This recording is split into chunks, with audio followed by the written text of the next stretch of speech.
You feel a certain way because of how your partner might have been acting, and you've been getting these signs of, I am less than, this person thinks they're morally superior to me, they don't respect my opinion and my view. What might you do? It's kind of reasonable almost. You tune out. You turn away. You might basically stonewall. You're not interacting anymore. You're starting to build a wall between you. This is a clear sign of separation instead of intimacy. It takes time for this one to happen. This normally isn't like the first response to a thing is like immediately bye, maybe with some certain attachment styles.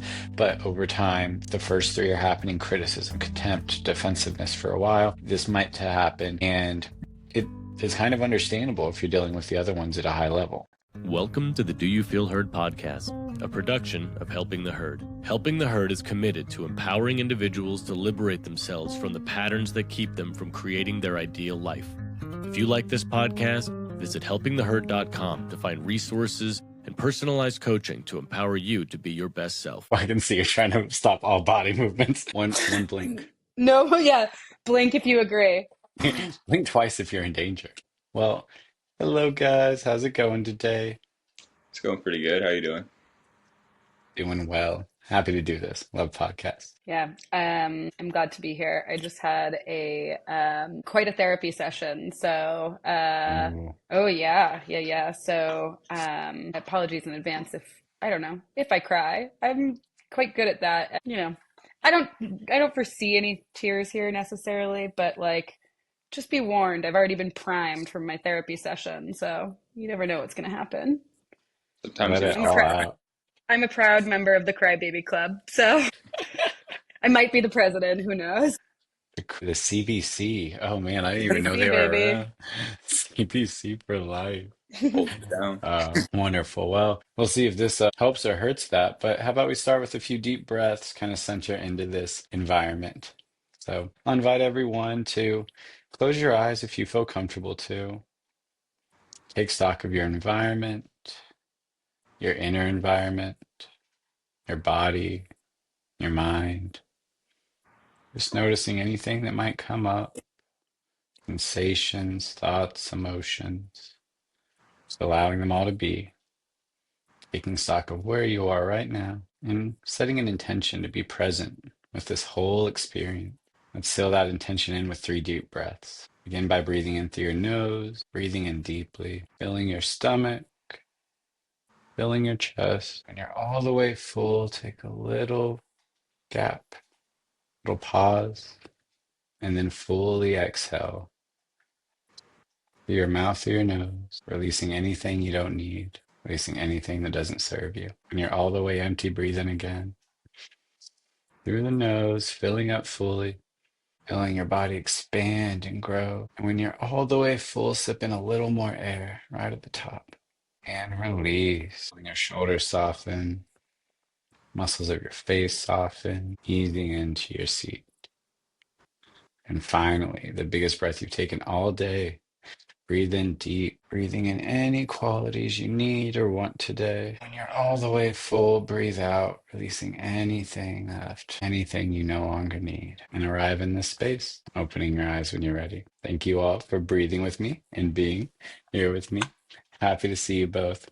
And I also would love to just ask for a brief, what's your name, and a gratitude, just to orient people both to who we are and to what we're grateful for. All right. Happy to start. Hi, I'm Nicole, living in Amsterdam, and today I was feeling very grateful to be here. And I don't know, the sun was shining. It was a good day for a walk in the park that I live near, and I don't know, I was thinking about how Amsterdam has been kind of it's like the perfect marriage of all the places I've ever lived, like all the best parts of them, but right here, in one place. And I have such a wonderful community. Yeah, I was just really relishing that on my walk back home today. So from my therapist, from my good cry. So, Mm. yeah. Yeah. Thank you for sharing. And I love the added location too, actually. I think being that we're all in different places, that's a good one. Name, location, and gratitude. Here I'll go. I'm Derrick. I am here in Pittsburgh, Pennsylvania, where it as dreary as could be, but I actually see a tiny break in the clouds through the window. It's very metaphorical, and I feel very lucky. That's not my gratitude, but I do feel very lucky to see the tiniest bit of blue sky through an otherwise just desolate landscape of cloud. And I am grateful today for my cats. I have two cats that were just freaking adorable this morning, and I love the way they can so easily connect me to joy. I did a mindful writing workshop this weekend on joy, and I thought about one thing that came up a few times in exercises was just how immediately and easily it is to connect to joy when you see a dog or a cat just playing, being themselves, kind of also like a child, just, so in the moment and just so naturally joyful, it seems. They can't project joy onto the cat. Maybe they're just really angry at the toy that they're playing with. Who knows? But they sure seem to be joyful a lot of the time. So I'm grateful for the cats today. Thanks for sharing. Yeah, cats are awesome, and I feel the same way. My cat just he just radiates joy, I feel like. I'm Dawson. I'm in Peoria, Arizona. Have the exact opposite weather from you, Derrick. There's not a cloud in sight. And let's see, I'm grateful to have a lot of really good friends out here where I'm at. Every Tuesday we meet up for our weekly trivia night, and it's always a really good time. And I'm just grateful to have so many good friends that are near me and I'm able to connect with frequently. So, yeah. I gotta know, what's the name of your trivia team? Is it appropriate? Yes, it is. Okay. Okay, so our team is called Ireland Forever, and this started because the first time we all hung out, it was St. Patrick's Day, and my one friend, he didn't have a green shirt, so before the event, he stopped at Walmart and bought, those really graphic T-shirts, like the what they look like affliction shirts or like tap out shirts. It's super graphic. I don't know what those things are, Oh. but It's just like a graphic T-shirt with like a big cross on it, and it says Ireland Forever. It's almost like the shirt's yelling at you, and we all thought it was so funny. So that's just been our running joke. So that's our team name every week. Nice. That's cute. It is an Irish pub, so it fits. Okay, even better. Yep. I love that you asked if it was appropriate, Nicole. You realize there's a lot of trivia named out there. Oh yeah, most of the other ones are out there in the pub are not very appropriate. But yeah. Wonderful. Well, let's get into it, guys. Thanks for the intros. Thanks for reminding me about trivia. That's something I noted to myself to look up. I haven't been to a good trivia night in forever. Love trivia. Stay curious. You remember all that you don't know. Stay curious. So today, we've been chatting about this before. I really wanted to talk about the four horsemen of marriage or relationship apocalypse. Were you guys familiar about this before we started chatting about it? I hadn't heard of it before until you mentioned it. I'm a big fan of the Gottmans. They've put out some really great research, really good baseline information for really any relationship, I think. But of course, they're focused mostly on love, or I should say, romantic relationships. But they're, I really dig their work, so I'm happy to talk about it and get a chance to explore the ways in which this fits into so much of what we see and so much of what we have to offer. Yeah, absolutely. Yeah, the Gottmans they're up there in terms of, I don't know, gravitas, the gravitas of the Gottmans. Whenever it comes to this field, I always hear them talked about very highly. Everything I've read, listened to from them, interviews has always been high quality and give me something new to think about. And I know I'd read about this years ago, and these four horsemen, it's been around, but the other day I was trying to remember the word contempt, one of the four horsemen, and I couldn't. Something had come up or a situation I was trying to remember that word and I couldn't. It was that tip of the tongue thing. And it went on for like a day or two. And I sometimes try to take those as like a sign, like my mind is holding this from me so that I pay more attention to it when I find it. It's just a fun game that I like to play. And I was like, all right, so I dug in, I read a few, and I was like, this would be great for a podcast. So I want to dig into these. I want to maybe preface it with these four horsemen are supposed to be things of the relationship apocalypse. So it's a reference to the biblical four horsemen of like war, pestilence, forget the other two. And they're not, the one thing I want to say right away is they are not omens. You're done. You see one of these, you're done. You see all four, check out, get the divorce, whatever. Sorry, kids, like we're done. No, they're warning signs, and thankfully, I'm gonna like say it right at the front. They have antidotes, and that's what we're gonna talk about the whole. So anyone who is already like trying to tune out because they don't want to hear it, if you do see these, and I think we've all probably taken on at least some of these to some extent in any relationship we're in, especially a romantic one. I'm sure some of these have shown up. It's not the end of the world, and there are things you can do about them. But they are the end if you do these patterns, you recognize these patterns, and you don't do anything about them. And I think what we do so much in this coaching is empower people to do something about the patterns that aren't serving them. So that's the goal here. Yeah, and I'd So, add to that that mm, in the coaching, we help uncover patterns, right? We get a chance mm, to take a look. Oftentimes when we're in a pattern, we don't really notice that we're in a pattern or that this is a problem until we have that outside perspective or, these opportunities to sort of look at it more in a vacuum, essentially. I feel like that's actually, yeah. Anyways, to look at it really mm, in one sphere. And so it's important to think about it as like, a lot of the time people are in these relationships where these are very common occurrences, but there's that lack of awareness there. And of course, there's that lack of knowledge on how to change it, what the antidotes are.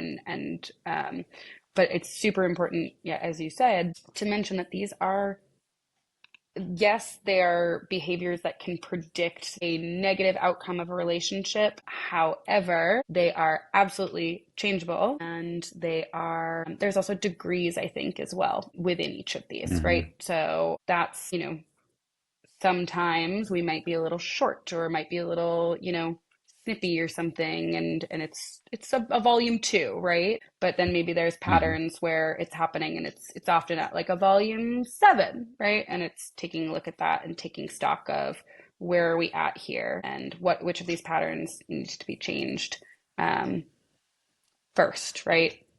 Mhm. What's our biggies that we are contributing in a relationship? Yeah. I like to use a scale there almost, it's not black or white. It's not present, not present. It's always that continuum. It's never black and white. Everything's in the gray, I think. Everything. Most things are in the gray. See, I can catch myself too. All right. So we have four, and they all kind of build on each other. One can lead to another. So let's get into those, and I promise we will get to the antidotes eventually too. But so let's go through the four. So to start, criticism. One of the four horsemen, criticism. Criticism, and I'm going off of podcasts and the articles from the Gottman Institute around these and just my general experience, but I'll talk about it a little bit and open it up. So this is not the same as complaining. Complaining is a little different. There's going to be things that we can complain about. There's going to be things that aren't ideal. Complaining, out of Four Horsemen. Criticizing is more when it's an ad hominem attack. You are inconsiderate. Not, this was inconsiderate and I have an issue with that. You are inconsiderate. You are a bad person. That's more of the criticism. It's whenever you take it, well, you give it to someone personally in a way that they are very likely to take personally. And it's also just not being impeccable with your speech often. It is, making those absolute statements. So I'm really glad you brought up the scale and the volume of each of these. It's really often absolutes is how these criticisms come on. You are always so lazy and you are a lazy person. How is your partner supposed to take that? They will often feel hurt, they will feel assaulted, and it opens the door to other horsemen, which to peek ahead, like defensiveness. If someone comes at you with that attack, why would you not be defensive? Why would you not maybe stonewall and stop talking to them? So criticism is one of the first ones, one of the ones that opens the door, and I think can be common everywhere. Have you guys experienced any criticism in your lives? Oh, Yeah, never. definitely. What's there to criticize, please? No, certainly. I have been the criticizer and I have Mm, been criticized. And, they're never quite met well, right? I don't like to be criticized. That's certainly like not my favorite pastime. And up comes the defensiveness and also like right back at it, criticism. And so it's really like a snowball effect. It can be, I think. And one thing as well that I often find comes hand in hand with the criticism, the attacking the person, not the problem, is often the generalizations that you can see, that are harmful to relationships as well. It's the you always, you never, and so that's another layer under there where you're really digging at somebody's core, at somebody's, humanity, I'd Hmm. say. Yeah. Yeah, I agree with what you said about the snowball effect. I feel like when we're criticized, one of two things often happen. Like we'll either criticize something back, like, "Oh, well, I'm this. Well, you're this." Like it just starts a fight, or yeah, just being defensive and like almost like victimizing yourself, and both of those things are likely to snowball into like a bigger problem. And yeah, I think it's like you mentioned, sometimes instead of attacking the actual, not attacking, but handling the actual problem. Like if someone did something that upset you, it's okay to talk about it, but you don't need to like label the person as because you did this or blank negative word. Like it's just it's hurtful. You're attacking their whole character. So yeah, it definitely makes sense why this is one of the main four. Yeah. I mean, I will also say, like, think about this. Maybe it's harder to think about it with like a partner, but maybe with like a sibling, right? And I grew up with a sister. We were 4 years apart and like not necessarily friends for a long time. I was her younger sister, kind of a pain in the butt. And so there was definitely a lot of like, head button there. And I would say criticism was like a big part of our relationship. And Mm. yeah, we were young as well, right? But I would say like in a partnership, it is, I don't know how to say this. Gosh, I so lose my words. But in a partnership, if you imagine the way sort of like your sibling may have talked to you as a kid, right? And if you imagine if you were in a partnership like that, right? Even whether it's happening or not, you can sort of feel how little that would make you feel, how small, how unimportant, how just, I don't know what the right word would be. There's a feeling there that I know. Mm. And, you can see if that builds and builds and builds in a marriage, in a partnership, of course, that's going to just put so much weight on the foundation and create a lot of cracks, right? I think that's the way I'm kind of looking at it is, why it's so harmful is as you stack one on top of each other, it just gets heavier and heavier. I hear you. That's actually a great segue to the next one I wanted to talk about, contempt, the next horseman. Contempt is whenever criticism maybe builds over time and some of those characterizations that you have of your partner just they don't go away. Those moral attacks, those attacks of character build, and then eventually what can happen is contempt arises. And this is like whenever one partner is assuming a position of moral superiority over the other, and it ends up, it's pretty nasty when you look at it. It ends up just coming out as mocking, name calling, eye rolling, things that are kind of one things I was hearing from you, Nicole, were like maybe feeling insignificant, feeling like so less than or, not important to whoever it is, the family member, the partner. And I do think this is that snowballing thing. If you criticize enough and you start saying those things, you might also start to believe them. Your partner might internalize the criticism, but also, you probably do too. One of the things about language and communication I try to remember all the time is how we're talking to ourselves is probably how we're talking to others. How we're talking to others is probably how we're talking to ourselves. I don't think there's super clear lines between those things. So I really try to monitor my inner monologue and my inner dialogue, depending on how you view your mind. I really try to be very aware of it. And what I notice is, yeah, there's no line whatsoever. If I'm being mean to myself, I'm probably going to be meaner to others. If I'm being kind, I hopefully will be kinder to others. So yeah, I think when you see contempt coming up, this is the worst of the four. They say are the most salient predictor of a divorce or a separation is contempt.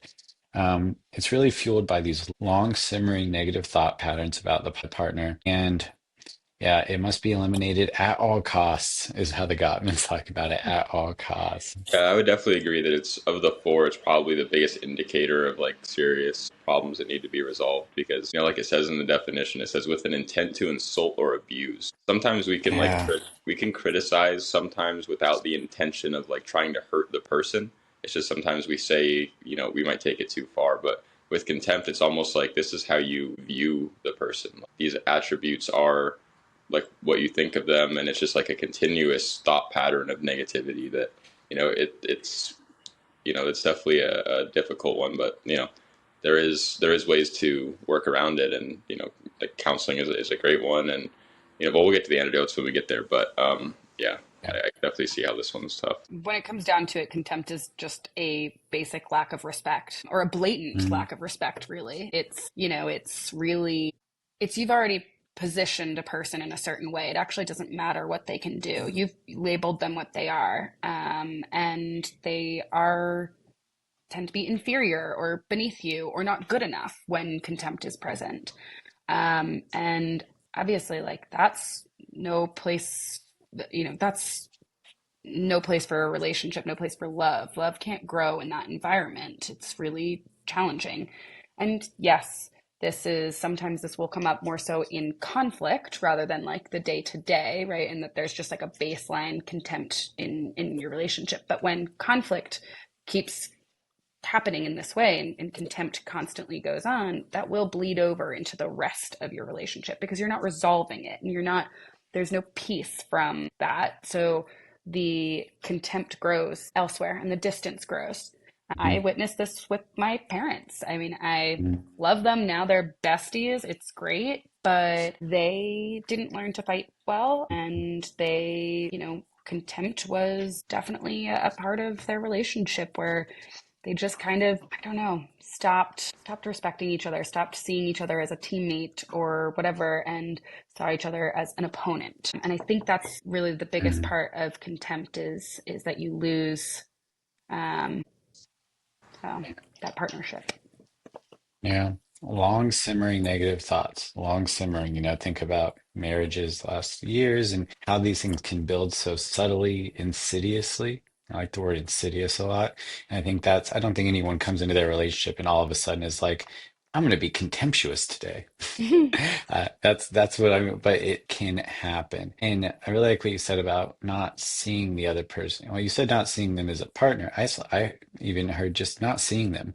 When I think of moral superiority, I think of that utter lack of curiosity that comes from making an assumption, or violating one of the four agreements. So you talk about so often, making an assumption that you are better than, you are morally superior, you are, whether it's ethically, practically, responsibly, something you are better than, and the other person is just so much less than you that they don't deserve respect. It's that lack of respect. And it can be real insidious because of these different vectors we might interact with our partner. Maybe our partner is irresponsible in one area. Does that mean they're not worthy of respect? Does that mean they're worse than you in every area? No, but there's this bleeding over. The same way I talk about however I'm talking to myself is how I might talk to you. If we do something in one area, even if it's just a video game and you become mocking about someone being bad at a video game or something so silly, whatever it would be, that can easily start to shift to all your other sectors of life. So it means you have to really try your best to be impeccable with how you're talking, how you're relating to your partner, because I think that bleed over is real. I see that a lot. And I wanted to share my issue with eye rolling because I only recently learned how to eye roll this year. And so my poor partner has noticed me having to practice that newfound gift way too much. And I realized that when I was reading this article, it was like stop dead. I'm like, am I a monster? Am I a monster? It says I that have eye rolling is questions. one of them. Tell me I more. have questions. How did you only learn how to eye roll this year? I've been professional eye rolling for like since I was 6. I'm an amateur for sure, but I don't know. I never did. I never thought about it, but I found it and I was like, and I just started going ham with it over the past few months. I just love that like your eyes never formed that sort of like Yeah. that function It's until because now. I'm so accepting and allowing of everyone in my life. They Hmm. never felt contempt before. I've only just learned contempt. Well, but let's not leave out that sarcasm is a big part of that too, 100%. Thank you right? for the balance. So, Yeah. yeah. So, how's your sarcasm been your whole life? Is that also Oh new to man. you? No, I've been pretty sarcastic, and I like to think I use my eye rolls in a fun way most of the time. I like to think they're not filled with hate most of the time. But no, I've had other outlets for sarcasm for sure. Yeah. I mean, Um, I think the way that I see a lot of contempt is like I'm totally guilty of this. Is like there was a day that I know where I don't know, I was feeling like I wasn't being very helpful around the house. And, my partner came in and they were, well, I think just wanted a little appreciation. And they were like, I walked the dog, I unloaded the dishwasher, I loaded the dishwasher, I started the load of laundry. And I was like, look at you, you're just, Mary Mm, Poppins over here. And really, that was coming from a place of, I'm not feeling good enough. I'm not feeling like I'm contributing. But instead of appreciating him and being like, thank you for all that you're doing for the house, I was like, yeah, let me tear you down a little because I'm not feeling great about me and put you in your place, which was quite wrong. And I quickly realized that. And then I was like, oh, you know what? That came out really wrong. And I actually appreciate that everything you've done. And then I told him how I was feeling. I said, I'm just feeling like I'm not contributing. Maybe you can leave me a task. Maybe you can assign me a task right now, sort of thing. So, I mean, that exactly points back to what you're saying, Derrick, is like how you're treating yourself is what's going to come out of you, mm, right? yeah, So, very much that can be the case. yeah, yeah. All right. Well, that is our contempt. Let's keep moving through them to another response of defensiveness. They can come up with these because I want to make sure we have time for the antidotes. Oh my goodness. We can't just leave people with the disease and not the cure. But I do think we're already circling around it, like with that example, Nicole. I think we're already circling around some of the ways in which we can interact with ourselves and others, but we'll get to some concrete stuff too. But another response, mainly to criticism, is defensiveness.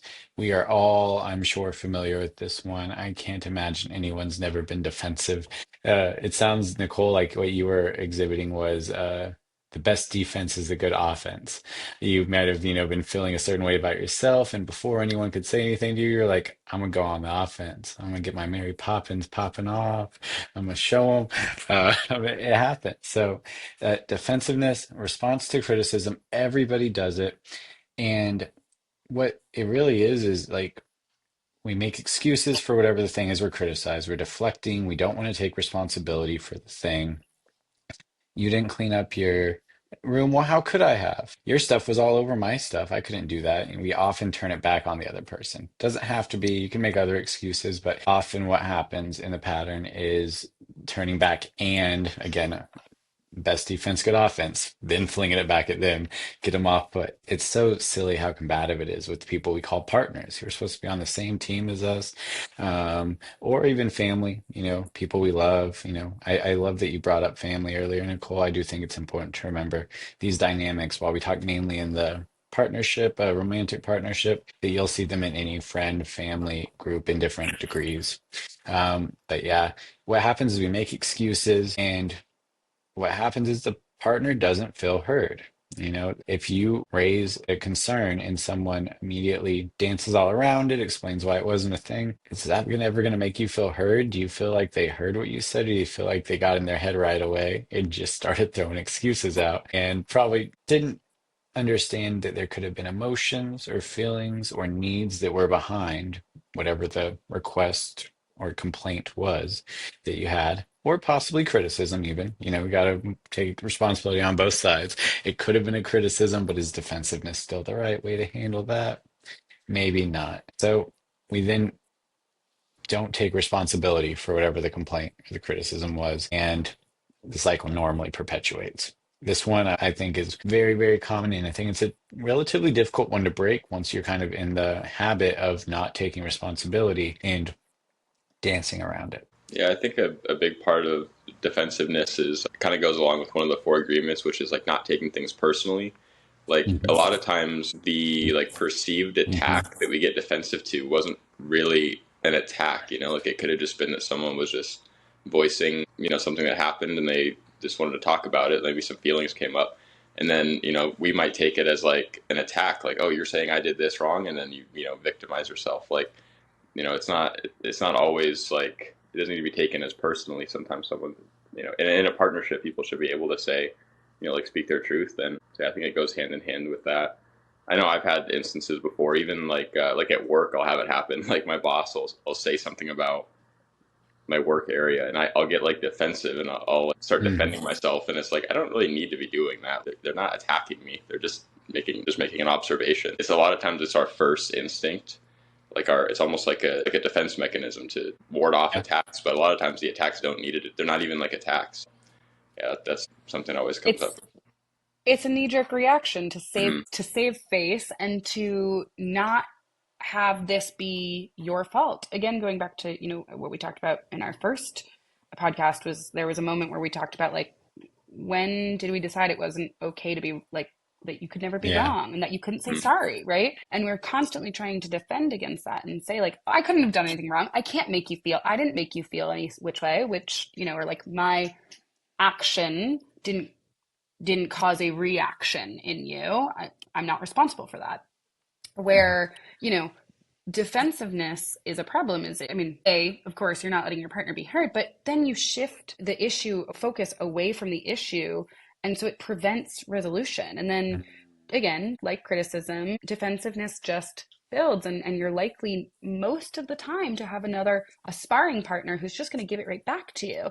And so where is this all going, right? So it it really goes, I mean, it can take it to elevated conflict, right? Because you're not, again, when people aren't being heard, they tend to talk louder or more aggressively or whatever. And of course, it's also when you're in this place where you're feeling attacked, right?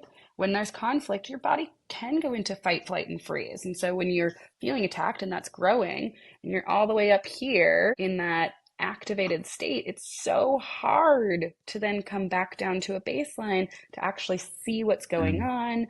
I mean, it like physiologically things are changing in your body where you can't necessarily be coming from a calm ground. You can't necessarily be in solution mode because you're in fighting mode or you're in fleeing mode, which we're about to get to. So Yeah. yeah, it's and that's, I'll say, like, one thing that I've been really working on is like trying to take accountability where I'm wrong, and I'm trying to actually invite in more opportunity to be like, to own up to my stuff, to be like, that wasn't totally right. And even if you're okay with it, I don't feel that wasn't really in line with my values. So I apologize, or like, next time I'll try to be more mindful, sort of thing. Taking accountability goes a really long way with repair and with conflict, I think. But again, we have to be willing to be a little bit okay with being wrong. And that is something that we have to get past that knee-jerk reaction to first, right? But ultimately, the goal of any conflict is resolution. I mean, at least that's what it should be, Is right? victory. The goal You're of victory. any You're right. conflict is You're right. victory in complete You're domination, right. right? Being right, not being wrong, not being at fault. No, but I mean, yeah, I'm done. Sorry, I had to. The goal of any conflict is utter annihilation of your opponent. Obviously, Obvi- that's what healthy relationships are born from, is annihilation of your opponent. Of We That's course. have the the intro pitchfork. soundbite. Yep. Yep. That's exactly what the Gottmans are trying to teach us. We have the podcast intro, Dylan. All right, we know how to say that.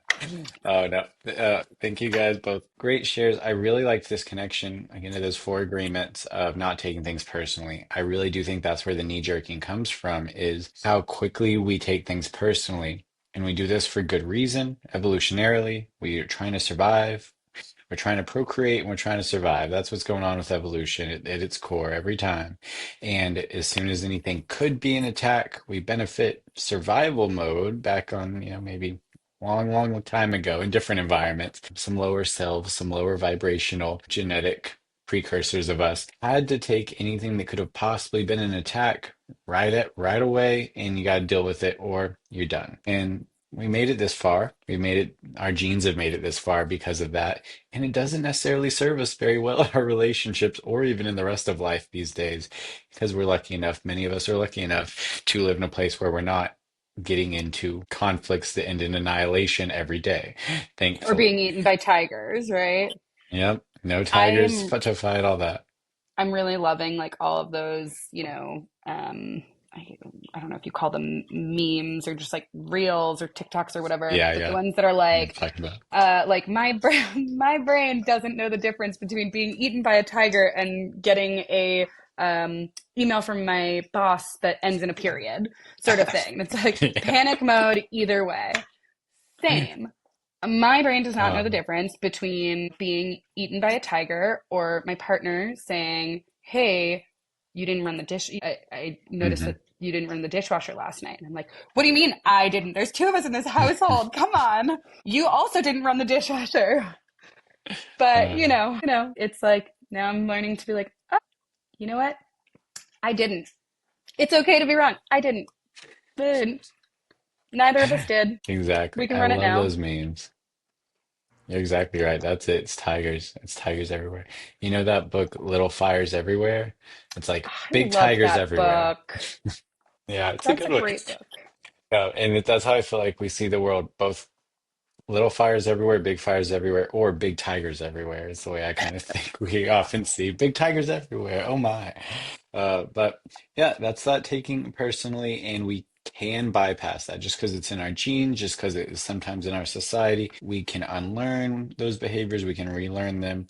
That's what a lot of personal work is, whether that's through coaching, whether that's in your relationship or with yourself, however you're working on yourself. If you take on that endeavor, the benefit is you can start to learn how to adapt these maladaptive behaviors to the environment you're actually in.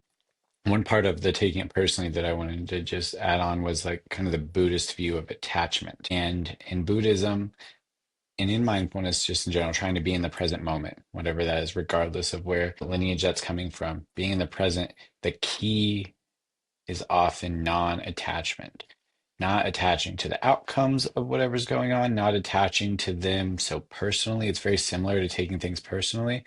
And I feel like that's what happens as soon as we get that criticism in, we often attach to it. We make it ours. We make it our cross to bear, our burden, our attack to defend from. And what would it be like? How would you feel? Try to imagine how you would feel if you were unattached to those arrows that are flying by you, maybe the tigers that are around. And there truly is a way to be in the world where you can walk through without attachment. Bruce Lee, the ultimate goal is to be like water. You can just kind of flow with the things. You can flow with them and not attach to them. I think that attachment is where that defensiveness starts. Call it taking it personally, call it that knee-jerk reactivity, but it's there for all of us. And yeah, often a response to criticism. I think also that, it layers on the contempt too. It builds on the contempt as well. These all interact with each other. And then the final horseman, maybe all that gets to be too much. Maybe it's the end of the build, the end of the snowball, the biggest snowball, stonewalling, which is often a response specifically to contempt. Your partner's been making you feel, man, no one can make you feel. You feel a certain way because of how your partner might have been acting. And you've been getting these signs of, I am less than, this person thinks they're morally superior to me. They don't respect my opinion and my view. What might you do?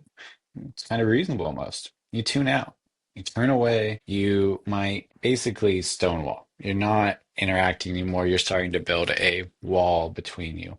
This is a clear sign of separation instead of intimacy. It takes time for this one to happen. This normally isn't like the first response to a thing is like immediately bye, maybe with some certain attachment styles, but over time, if the first three are happening, criticism, contempt, defensiveness for a while, this might to happen. And it is kind of understandable if you're dealing with the other ones at a high level. So that one is a rough one. And I think everyone's probably done it to some degree. We have limits, but stonewalling I think of more as a maladaptive one where it's not very helpful. There's not much communication. And we'll talk about the cures about reconnection and how we can take times healthily. But I view it as the unhealthy, no communication, just like I'm glued to my phone and I'm not going to talk to you for some time and you don't know why. I'm actually going to defend stonewalling for a second. And I that seems really crazy. I know. Okay. Just hear me out. So, yes, stonewalling, not great. Certainly does not resolve things. However, there are people out there, particularly those with maybe an avoidant attachment style, who get emotionally flooded. Or like they get physically flooded and can't really comprehend what's going on and like kind of need to digest a little bit what's happening in conflict. And I say that because my partner He definitely, like sometimes if I will bring something up and particularly maybe if I'm being a little bit more criticizing or defensive in other ways and not necessarily being super impeccable with my words, he tends to shut down. And I know he does not mean to, it's not, from a place of like, I don't want to resolve this or anything like that. It's just like overwhelm. And so, that can happen for people.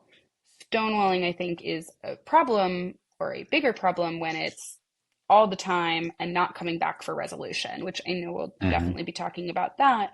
But it can happen that somebody might need a break, right? And so I will say, like, if you're seeing stonewalling in your relationship, like immediately when conflict is being brought up, all is not lost. It might just mean like take a step back for a minute, and give them time to come to where you're at. And also, actually, in that same time, you'll probably come down, meet somewhere in the middle, right? So, yeah, I don't want to say that stonewalling is all bad because it is sometimes just again, it's a knee jerk reaction, but I do feel that it's a little bit less. Is it less conscious? That's probably not the word I mean to say, but it's less hurtful when you come back on it. I don't know. Yeah, Come what back what to I what I hear you saying is that it's understandable. It is a understandable response to overwhelm, and when you are overwhelmed, worse things can happen than shutting down, right? You can get violent even. You can yeah, there's a reason to do that, and it is and often if you take time, which ends up being what stonewalling's doing, though maybe not in the healthiest way, the healthiest possible ideal way it is, and I think I hear you saying, it's giving time for things to settle, for you to calm down or whatever. And like you said, we'll talk more about maybe the healthiest versions we can try to strive for. But I heard you kind of say it's understandable. It's an right. understandable one. Whereas like criticism, contempt, and defensiveness, Uh, you can be saying things that you can't take back, right? Or just doing a lot of damage with words. Stonewalling is, it takes words away from it. mm, So it can be, I think, in some ways a little bit healthy. But again, only if you're coming back with resolution. If you are not coming back to this, then you're just ignoring yeah. your partner and somebody is feeling abandoned and there's distance and unresolved tension that again grows and grows and grows. So yeah, that's I think where what I mean to say. Thank you, Derrick, for helping me find my words there. Yeah. I think that when stonewalling happens like frequently and it's like a common thing that like someone does in their relationship or both people, because I've had a situation before where both of us stonewalled. We didn't know how to get through conflict, and so we both would just basically avoid conflict and just pretend like, all right, well, we're just not going to deal with it. And that's where contempt really can start happening, because like there can be Begins a to lot of, breed. yeah, if every time there's conflict you just don't solve it and you just put up these walls, I mean, yeah, that's where it It's becomes all really simmering dangerous. under the Yeah, surface. yeah. So Yeah. and I think Oh that yeah. it just creates so much distance. Like there's just not even like closeness anymore, because you can't even like connect. Because there's all these things that are just like simmering and building up, and eventually it's gonna come out in a way that isn't ideal. So yeah, I agree that like taking time, as long as you come back to it, is good. But it can be good if that's what the person's needing. But if it's like a habit that happens a lot and nothing's ever resolved, it's really hard. I'll also say like it took me a while to recognize that this was my partner's sort of pattern. And so when it would happen, I would feel really alone and I'd be like, just say something. Like, don't you care? Like, why? And he would sort of just be like, okay, okay. And I was like, oh my God, like, this, I don't, this is a one-way thing. I don't know what to do with this. And again, it was, we've identified patterns and now know, like, okay, he is flooded. I'm gonna give him some time. I'm gonna say, like, listen, think about it. Remember, I don't hate you. I just had something I needed to bring up to you, so that then we can move past it. But like, sit on it, come back, and we'll figure it out. So we've got that going sometimes, you know. Yeah. Well, So let's talk about the most ideal version of that. We can kind of, what's the word for it? I'm going, let me see if I can get back here. Can you see my screen? Good. I can't see you is my only issue, but we will find you. I do miss you guys. There you are. We'll bounce back. We'll start from the end now and go backwards since we are talking about this. So this is the antidote. And I'm putting up an image here from the Gottmans about each of the Four Horsemen with their antidotes. If you're just listening to this, you don't need the image. We'll be talking about these, but I do love a good visual aid whenever we can. So we've been talking about this stonewalling, and you guys both mentioned, the value of taking time. And that's exactly what they recommend, but with a little bit more going on. They call it physiological self-soothing. Take a break and spend that time doing something soothing. They say distracting, and I have an issue with the word distracting, so I'm not going to maybe um, use that term, but soothing for sure, right? Physiological self-soothing. Nicole, you were talking about how the activation comes up, and it very commonly comes up.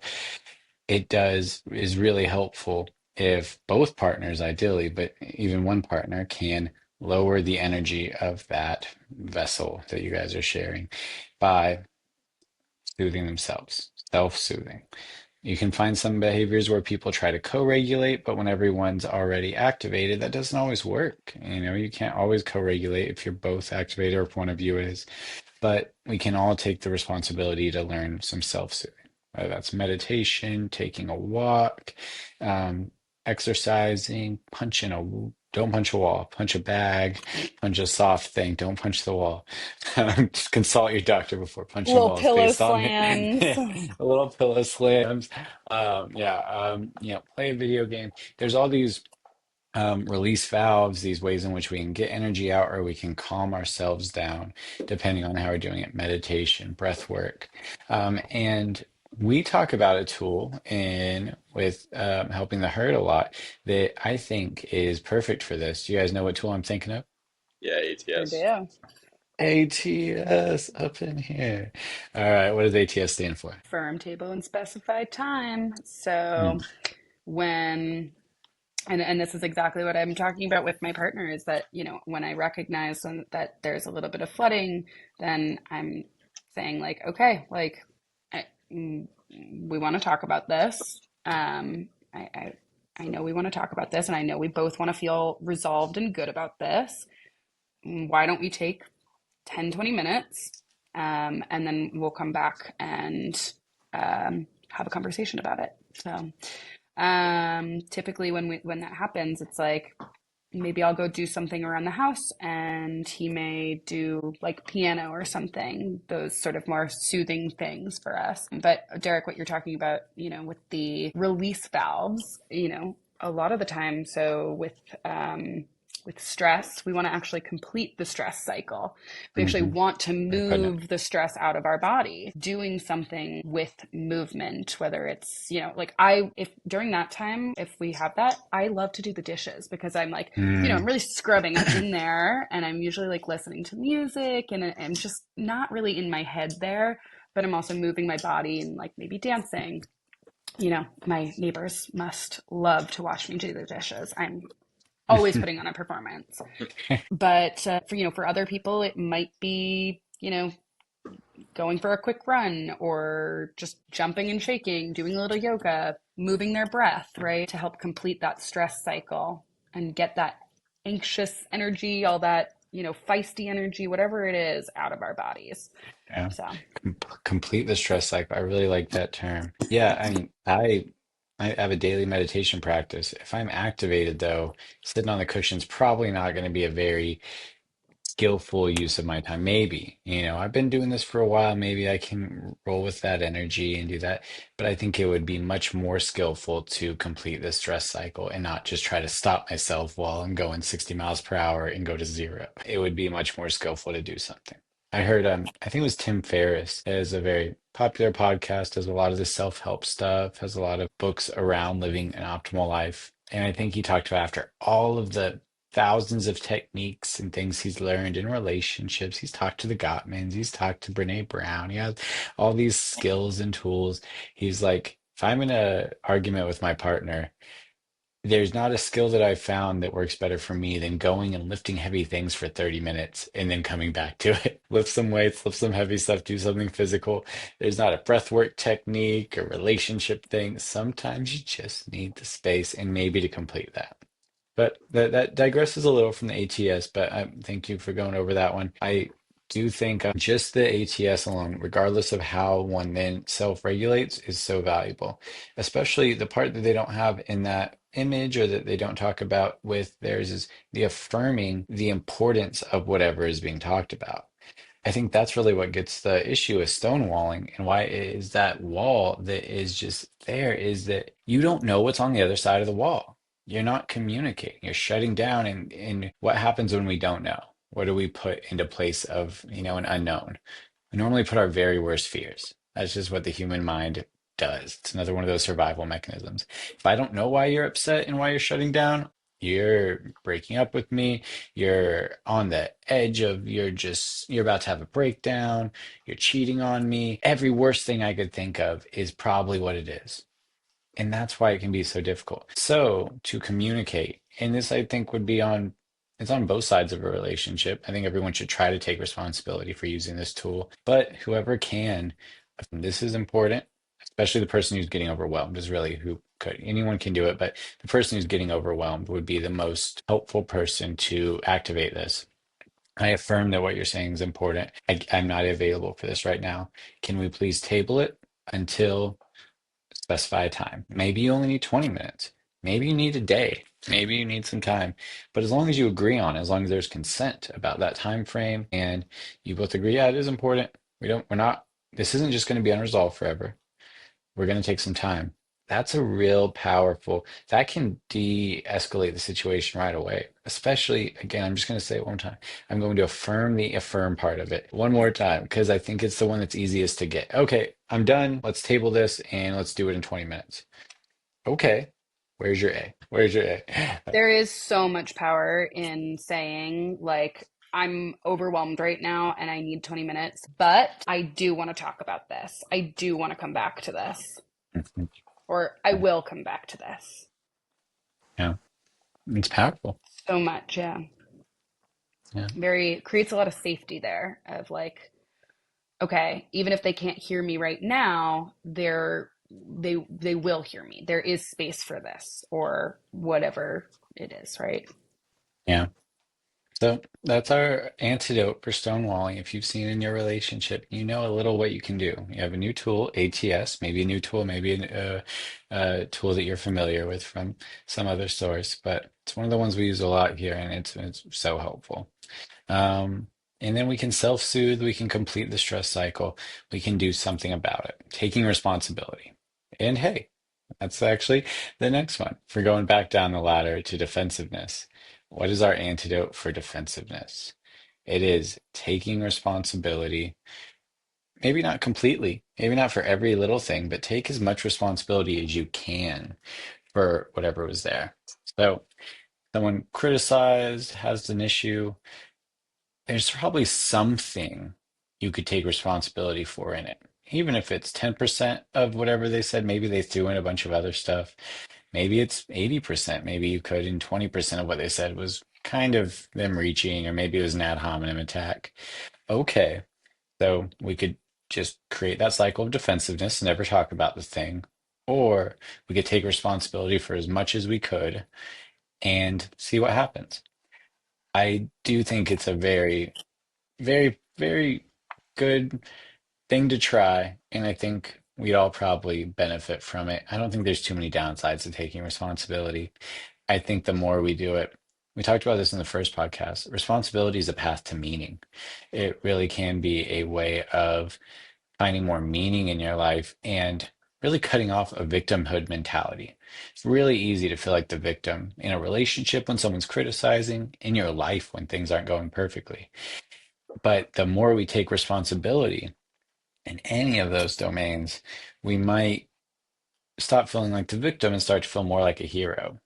And if you're not going to be the hero in your own story, like why are you even writing the story? You know, come on, let's write the story that we want to write.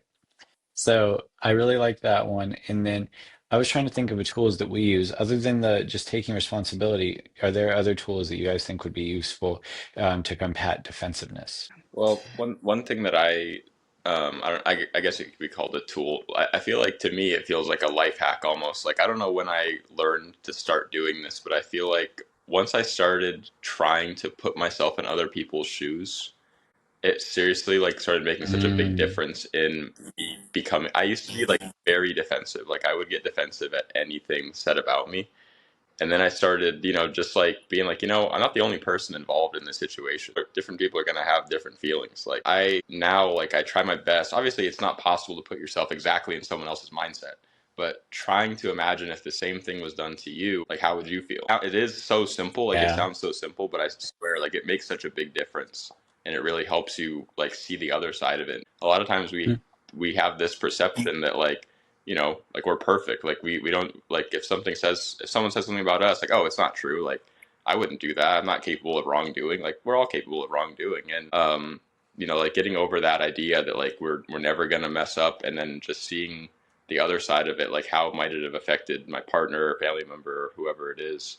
I think makes a big difference and helps with taking responsibility. Yeah, thanks, Dawson. Mm, Actually, that's 100% like what I was going to say there is that, you know, I think the biggest thing with combating defensiveness is empathy, Mm-hmm. is accepting that they have had a different experience than you have and trying to see that perspective. And what I think can be so helpful here is the reflection, right? It's the, okay, I'm hearing that your experience of this was XYZ. Like it was totally different from mine, but I'm recognizing why you may feel, that you feel upset because of that. I would too. Validating them a little bit and yeah. trying to see what was it for them that they experienced that they're having this reaction, because they're not just coming at you because you really didn't do anything wrong. And maybe you didn't do anything wrong, but they experienced a slight, or they experienced pain, right? Um, and you want to turn towards your partner's pain, right? And instead of away from it. I think that right there is helps so much with repair. So yeah, yeah, Turn toward the pain. I like that. That's good. yeah. I'm sorry, I'm terrible. I love doing acronyms, abbreviations, and stuff. Turn toward the pain. TTTP. If you're ever looking for another acronym TTTP, to add it, triple touch the P. TP, triple Triple TP. T.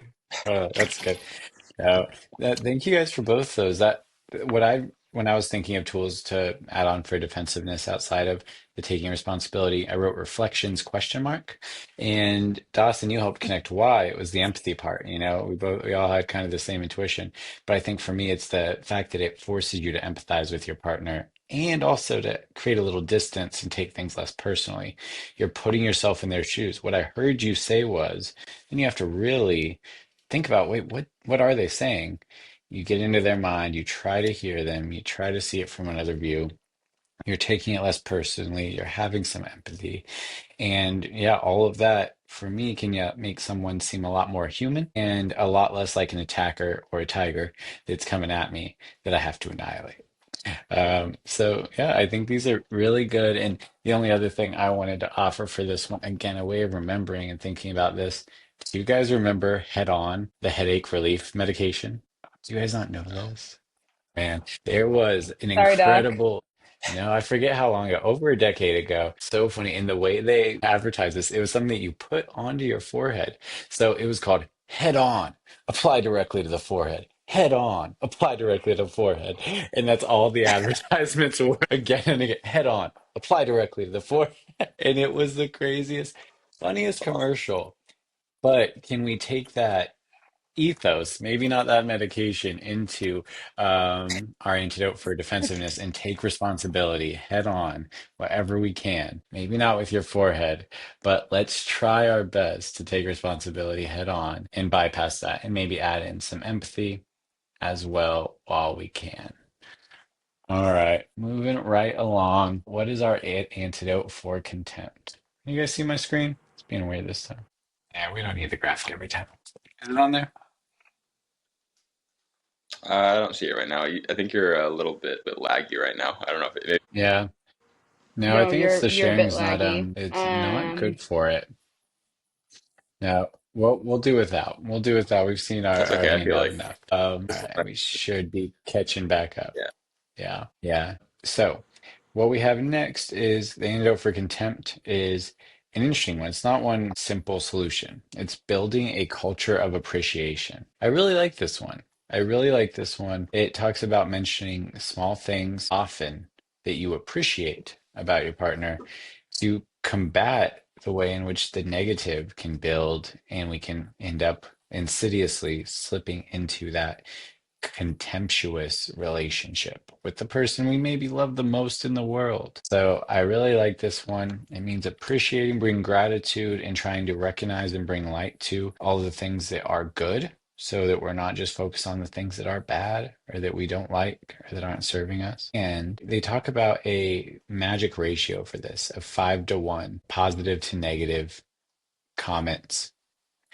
I really like that ratio. It might seem like a little bit. Why can't it just be 2 to 1? Why not 3 to 1? But we really do have a negativity bias in our brain. And that's, again, part of the tigers, part of the evolution. The negative things need to stand out more for us. And am I still laggy? It's kidding me. You are, yeah.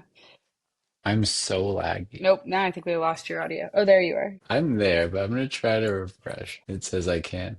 I'm just gonna cut you off here and just start talking then, Please do. because Please do. I wanted to bring up the 5 to 1, Derrick. I Right. love That's what I that, get. and yeah. So I think obviously, the antidote for contempt, which is this thing that has just built and built and built and built, I think, is when you say it's building the culture. So this one, I think, really requires like a practice, an actual practice not ahead of time, but like when you start noticing contempt, to start taking action to building that list of the things I appreciate about my partner, or like the things that I'm grateful for and I want to thank them for, and whatever. So the only way to start getting back under the contempt that has been built is to start building a new foundation. And this is really similar to, when people talk about affirmations for themselves, right? They're trying to build back in a good foundation of kindness to themselves. And it's very similar when you look at your relationship in this way. And so it it also, I think, can come through in the way that you're talking to your partner too when you do need something. So instead of like, "Oh, you're so lazy, you never do this," right? It's more like, "I know you've been busy, but I'd really appreciate it if when you have a chance that you can do this thing that we've talked about," or whatever it is, right? And so it's also building the appreciation from the other side. It's telling them the things that you would appreciate and then being able to thank them and give them that appreciation afterwards. So I think that's also really important to note as well in while you're building this culture. It's not just about like, oh, they did this thing, I'm grateful, but it's also like, hey, I would be really great. I'd be really appreciative if, right? Because it's kind of a two-way street. These things go hand in hand. Yeah. And then the 5 to 1, I mean, Derrick, he talked about that a bit, but I really do think about that with the negativity bias, even the way that we talk to ourselves as well, is for every negative thing, like we want to have 5 positive things. And the Gottmans talk about it as a predictor of relationship satisfaction, right? For every 1 negative interaction, there's 5 positive interactions. And whether that be a hand holding, a kind word, an appreciation, whatever it is. And there's certainly no harm in continually looking out for those things and building those things. How can I connect more with my partner? How can I show them that I love them more? How can I show them I appreciate them more? And you can see that would be such a proper medicine to like all the negative stuff that we would otherwise sort of let like haunt us from above, sort of thing. Mm-hmm. Yeah, no, that Yeah. all makes complete sense. I mean, you pretty much nailed that whole concept of, the culture of appreciation. I mean, the only thing I was going to say was, just, yeah, appreciating your partner anytime. Like even if they don't do something necessarily in that moment, just telling them like that you're grateful that they did something, or that they are like grateful that they are this way. Like, I think even like starting your day with gratitude is a good practice too. Um, so yeah, I think that's an awesome antidote for this horseman. Yeah. We like Derrick to is. end our day with a little gratitude. But rather than say like I'm grateful for, we really like to offer a proper thank you. So it's thank you for XYZ. And it could be thank you for waking me up with a kiss this morning, or, thank you for taking out the trash or whatever it is, right? And sometimes it's bigger. It's thank you for pointing out this thing that I wasn't aware of that I really appreciate the gentle nudge. So, and it's kind of great to get an appreciation for like if you've nagged, when they finally come around to knowing that you're right. But I think what it comes down to as well with this building a culture of appreciation is once you start doing this, right, that's a different snowball effect, and you just start looking at your Mhm. partner with new eyes, you're constantly looking out for the good things. And so even if it's like, for example, and this kind of goes back to what you just said as well, Dawson, is like, my partner and I have a different standard of making the bed. However, if I get up first and walk the dog, I'm just grateful that he made the bed. It doesn't have to look good. It's just, you know Mhm. what? He tried. He tried. I'm not going to tell him, "Hey, man, not good enough," because that's not going to encourage him to do it again. But I might still straighten it up a little bit more. But I appreciate that he did this thing that he knows is important to me, even if it's not my standard, right? So I think that is also actually a very tricky thing that a lot of couples, I think, do struggle with, is like a different standard of cleanliness or a different standard of done or whatever, right? And so that I notice that can sometimes lead me to start feeling a little contemptuous or, frustrated. But then I have to remind myself, at least he did, like, at least he made an effort, right? And to try and focus more on that. So Mhm. Hi guys, sorry my computer exploded, but it's back now. you're back. It crashed on me, but we've survived. I guess we were doing too much positivity, too much, knowledge explosion, and we couldn't handle it. But I was happy to hear you guys are still talking about that culture of appreciation, and I heard some good stuff there. Man, We didn't want to move on without you, Derrick. no, well, you could have. You guys have this for sure, but thanks for No Man Left Behind. But I really liked what you said about it building. It's like the whatever the opposite of a snowball is, or it's a good snowball, one that's not going to cause an avalanche. I really like the term spiraling upward. You guys have heard that? Spiraling upward. Everyone knows about the downward spiral and things can get worse and worse and worse. But I think in a great relationship, you can really help each other spiral upwards. You are the wind beneath my wings. And that's what I think this culture of appreciation can really do is create. Yeah, it might take a little bit of time. There might be some friction to reverse the direction, especially if you've been going downhill for a while. It might seem a little weird at first or clunky. But if you can really adopt those, that culture of appreciation becomes just the water you're swimming in of gratitude and appreciation and positivity. And I think that can have some incredible results. So yeah, the small things often 5 to 1 is a ratio to shoot for. Seems like a really reasonable, maybe go for 10 to 1. Maybe keep going. And the other thing I wanted to add on it was affirmations. Did you guys talk about affirmations at all? I did, yeah. How else are you going to get I'm that sad you missed positivity? it. Hopefully, it'll be in the recording, and I'm happy to hear it. I do think, like I said before, that way in which our internal environment is our external environment eventually. There's not that great of a separation. How we talk to ourselves and to our partner will be how we talk to the world. So, yeah, affirmations. Also, though, just imagine if your partner and you just started affirming each other, and just really say, like, the way that you might affirm yourself, Mm-hmm. right? Yeah. You know what? Totally. I think I'm gonna force my partner to we're gonna add in Of a little course. affirmations of each other. That sounds delightful, doesn't it? He's not words of affirmation is not his Mm. thing, but it is very much mine. That's why I said force. I don't think you can force them. I mean, View the will of consent again and tell me what you think. But at that I rate, mean, I will playfully poke at him until he does do it. what you got to do. Do what you got to do. He will acquiesce with consent, I think. I'm obviously not going to force him, Derrick, but I'm going to try. Thank you. Thank you for trying. And I won't call the consent police on you just yet. But I think it's a great practice. It's something I definitely try to do in my relationship is just offer affirmations freely and often. And I think there's nothing wrong with making that more of a understood and agreed upon thing that you both do for each other. Maybe we don't even accept them as well when they're from ourselves, but if someone else says them, I think often we are probably more likely to. So I think it's a great idea. Can you give some examples of ways in which you might affirm your partner? Absolutely. I'm very quick for affirmations of beauty because I'm just always stunned by how beautiful my partner is all the time. Oh, And that one comes up every day.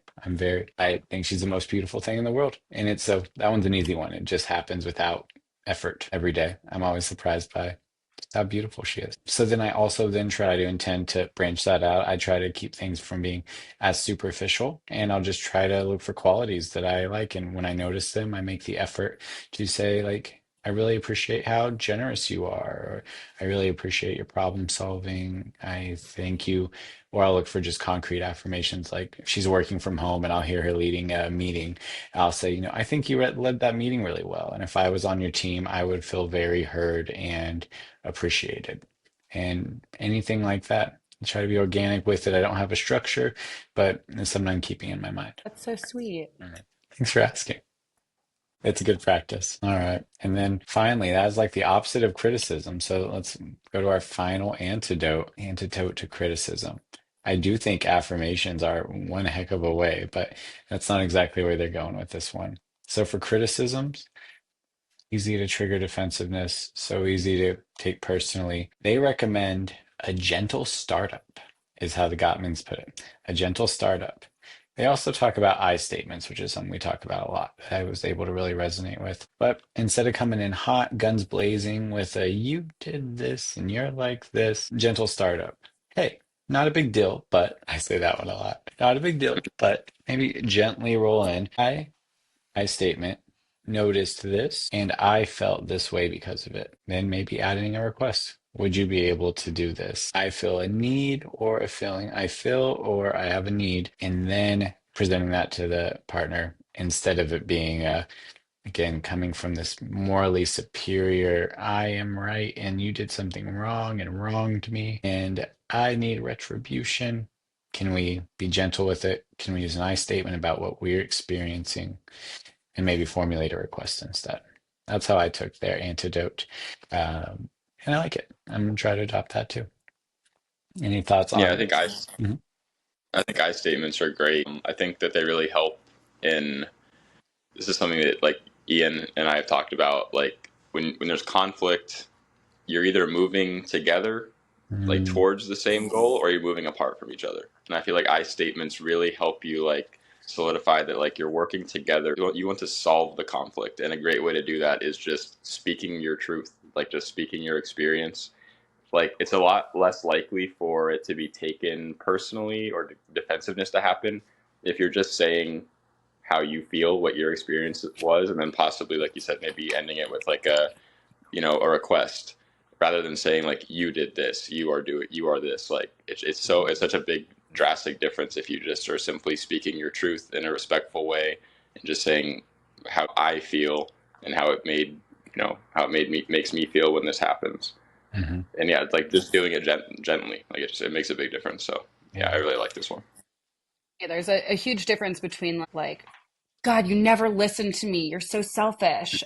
And like, hey, I'm feeling a little bit unheard right now. Do you think that we could have a proper chat? And also in that case, I may even say like, do you think that you can reflect back to me what I've just said, right? I think that's another opportunity to use that tool and with criticism to say like, this is how I'm feeling, and then another partner to say, okay, this is what I'm hearing you say, right? Mhm. So I think criticism also comes back with a really helpful tool is not just the I statements, but then the reflection from the other side. Mm. Love that. I didn't think about adding the reflection in here. I could see how that'd be very powerful. Yeah, you don't necessarily, because a request is a difficult one sometimes. There's an art to a request, and it can also people can often take it personally. What are you really saying when you ask me to do this thing? What am I not doing? What did I do wrong? They don't even hear the request half the time. But a reflection, If you're able to use an I statement and say how you feel, maybe even what you need, especially a need. That's always a trigger for me to reflect, is if I hear a need. That's one of the big flags that comes up. If someone says they have a need, I need this, I need words of affirmation, I feel like I need words of affirmation to be positive or successful. Okay, can I reflect that so I really understand and I'm wiring my brain to know that you need this thing? You're telling me a need. That's huge, you know? If you were starving and you were like, I need food. If you were stuck in the desert and you're like, I need water. It's not like I just walk by and be like, yeah, yeah, babe, cool, and walk on by. No, reflect it, try to internalize and try to understand. And when needs are met, feelings become so much better and feelings become less, I don't know, antagonistic toward ourselves. We feel less antagonistic to others. If our needs are met, our feelings might become more positive, and then the way we act might become more in line with our most ideal self. They're all layered on each other. Derrick, one thing I want to add to that is like sometimes a partner can't meet your need or can't Mm, meet it right now. And so that's another place where ATS can come back into action of, I'm hearing you. I'm not available to do that right now. I can't at the moment because of XYZ, or maybe you don't need to give the reason. It's just I can't right now. However, I can come back to this and I will. I want to meet your needs, right? That's, I think, a primary part of relationships is helping each other meet each other's needs. And like, yeah, so I guess, sorry, I said that kind of incorrectly, but helping each other meet your own needs and then helping each other meet each other's needs, right? So, um, yeah, yeah, I think that's, I think that's great. And I love that you brought that up because it's easy whenever someone shares the need to think that we have to be the one to solve that. Mhm. We don't. And we often, like you said, can't. And so, what can we offer? We can reflect and we can make them feel heard. We can make that need feel heard. Doesn't even need to be validated necessarily. Being heard is so much of the work we do. I think it is inherently validating when someone will hear you. But even if maybe you have disagreements about that need or there's different things and you're not the one to meet it, the one thing you always can offer is your attention, your respect, and your intentionality to reflect that I heard you say this. Someone heard you. At least one person heard you. Then maybe that moves into meeting the need. Maybe it's problem solving. Maybe it's tabling. But that part all goes so much easier if you both feel heard and understood and are on the same page first. yeah. What you said about problem solving too, like that can also, you can help your partner meet their need that you maybe can't meet by problem solving. I mean, just the other day, I wanted to like, I don't know, I was feeling touchy and I wanted to pet my partner basically, but he was not interested in being pet while he was reading. And so, he offered me another solution, which was the dog, but I said the dog's too far away for where my arm wants to be. So he handed me a soft dog toy that I could pet. I don't know why, but you ever just get that feeling where you're like, I just want to sort of stroke Mhm. something soft. It was that, and he helped me meet that need, even though he was unavailable to do it himself, Mm, right? And that's just a very silly little example, but if they are hearing you and not just rejecting you, right? There's space to problem solve together, you know? yeah. Good teamwork. Did you just get a little I spooked, gotta Derrick? chill. It's my attic office is it's in the attic and the heat does not make it up here. And that bleak sky out there is along with some cold. So don't take it personally. Mhm. I thought I just really moved you with what I Oh no, said, it you looks more know? like a scared one, so I don't want you to think that you scared me. Don't pet me. Uh, that's my other love language is physical affection. So, yeah, those are my biggies, and they are not my partners, but Hmm. that's a podcast for another day. Yeah, that'd be a good topic. Well, on this one, we went a lot longer than expected. I think we had a lot to say, and these are pretty rich. I really appreciate everyone's engagement and thoughts on these. I learned some new tools and found new ways of putting them in and the way they're presented. I mean, these horsemen, they're scary. They're the horsemen of the apocalypse. It's not the horsemen of kind of a bad time. It's the four horsemen of like the apocalypse and the ending of your relationship. So when I first, re-engaged with these, I was a little scared. I was like, I've been eye rolling. I've been eye rolling. Help. And so I appreciate you guys taking up the We're gonna call. break up because I eye rolled twice. It's all over. It's all over. I learned to eye roll last year and I've never stopped, and now we're doomed. No, I should have never No, I mean, learned. I think the way we have to look at these is they're warning signs. They're alarm bells. It's, hey, these aren't great traits for a healthy relationship, and maybe there's a way that we can learn to deal with these better, to respond better, to deal with these better, to learn to fight fair. Conflict is inevitable. It just, in any relationship, even in the relationships with ourselves, it's Mm, inevitable. But we can handle it in these ways, these apocalyptic ways that do damage, right? Or we can learn to, because we likely have not already been taught how to deal with it in other ways, in more respectful, connecting, impactful, or effective ways, right? absolutely. And that's where we come in. That's where we come in. Check out the website. No, absolutely. Gotta learn somewhere. Absolutely. No, this has definitely been helpful for me. And of course, I hope people know they can check out helpingtheherd.com, doyoufeelheard.com, and the coaches at Helping the Herd to help find resources, tools, coaching, and things to help you find the most ideal relationship. That's what we're shooting for here. No one's saying anything's perfect. No one's saying we're going to get to perfect, but can we work toward an ideal? Yes. And I think we talked about a lot of great ways to get there. Yeah. Thank you guys for all the I help agree. with this. Any final words of parting before we sign off? No, just yeah, thank you both for showing up, and really enjoyed our podcast. Always fun to talk with you guys. I'll see you when I see you. Thank you guys so much. The Four Horsemen are not as scary now, like pony men. We showed them.